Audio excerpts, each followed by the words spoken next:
Staying in your home state, the Golden State, San Andreas, California. This is Ali, line for Republicans. Good morning.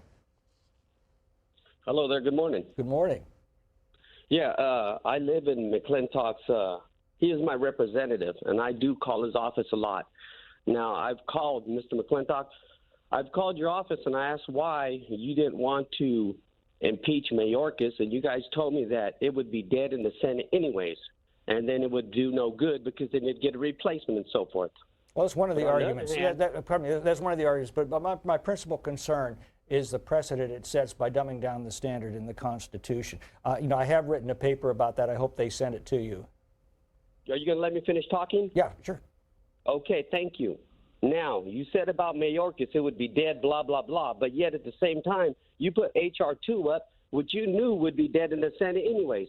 So you wanted your name on that. You want to put that bill up. You want to make it look like you're doing something with H.R. 2, which you knew would be dead in the Senate, but yet you did that.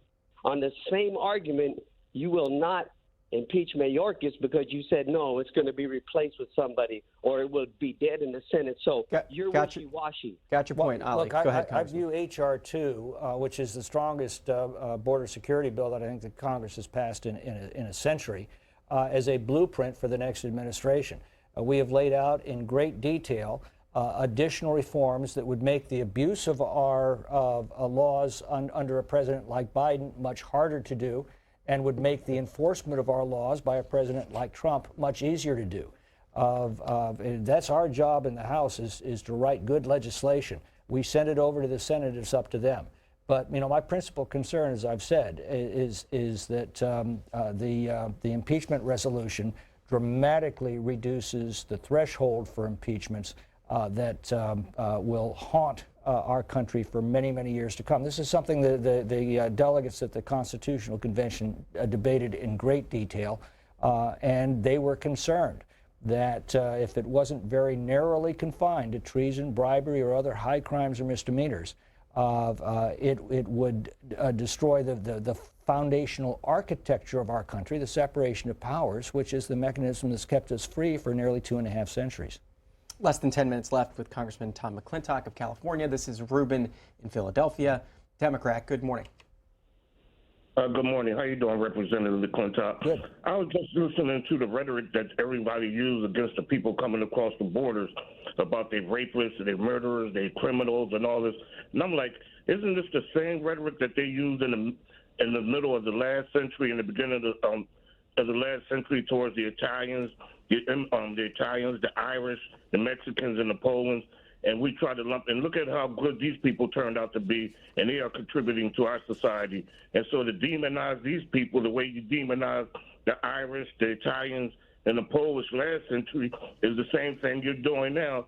And plus, didn't the speaker said that he wanted the bill attached to Ukraine and the Israel bill attached with a more borders thing, and then Langford comes up with a border policy, and now he's rejecting that because of Donald Trump.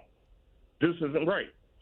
Well, again, I've explained my concerns with the Senate bill. It has nothing to do with Donald Trump. It has everything to do with the fact that it would tie the hands of a future president like Donald Trump who wants to secure our borders.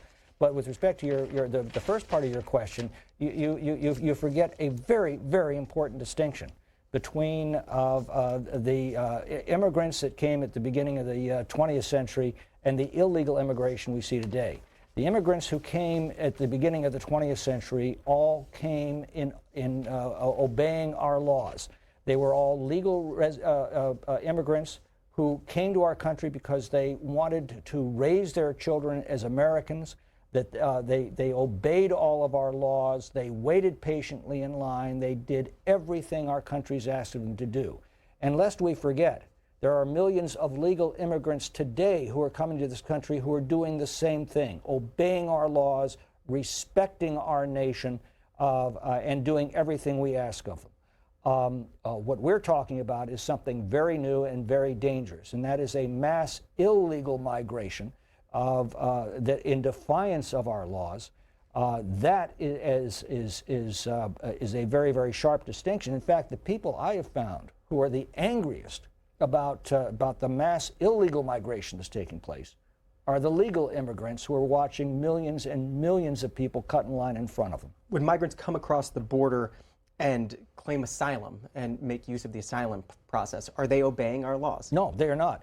It is a federal crime to cross the border between ports of entry. So right away, they're committing a federal crime.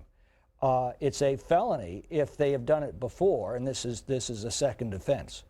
And remember, asylum is specifically reserved for people who have been discriminated against, persecuted by their government because of their membership in a specific class, a religion, a race, of that sort of thing. The moment they cross the first international border, they have now separated themselves from that government that is persecuting them. They are entitled to claim asylum in that country. They are not entitled to cross through 5 other countries and then illegally enter ours. Most of the asylum claims, in fact, I think over 80% of the asylum claims are phony. They don't meet the legal criteria for asylum. They're ordered deported. But this administration isn't enforcing that law. We've got 1.3 million court-ordered deportations of people who have gone through that system, who have been ordered to be deported because they don't meet the asylum criteria, and they're still here. And unfortunately, the mass migration we're seeing, I think, is driven in part by a realization that under this administration, you illegally cross the border. I mean, the very first thing you do in this country is to commit the crime of illegal entry. Make a phony claim of asylum. Instead of being detained, this administration will immediately release you. You'll get lots of free stuff. You'll get free snacks, free food, free clothing, free medical care, free tickets anywhere you want to go in the country, quite often cash.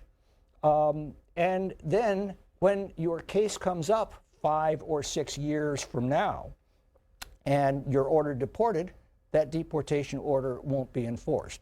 And then you simply wait for the next wave of amnesty. That's what's drawing these folks, is because it works. And that's the fault of this administration.